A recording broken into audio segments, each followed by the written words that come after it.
आता बातमी येते धाराशिवमधनं. धाराशिवमध्ये एका तरुणाने आत्महत्या केलेली आहे आणि बंजारा समाजाच्या आरक्षणाच्या दृष्टीने, आग्रही मागणीच्या दृष्टीने ही आत्महत्या झाल्याचं आता बोललं जाते. त्याच्या कुटुंबियांकडनं तसा दावा करण्यात आलेला आहे. पवन चव्हाण असं या तरुणाचं नाव आहे आणि तो 32 वर्षांचा होता. हा पदवीधर बेरोजगार होता. जालना येथील आरक्षणाच्या आंदोलनातून परतल्यावर पवनने टोकाचं पाऊल उचललं.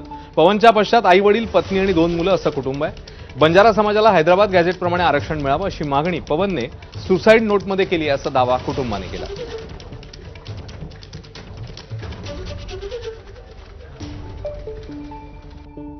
आपलं एवढं शिक्षण होऊन आपला काय फायदा?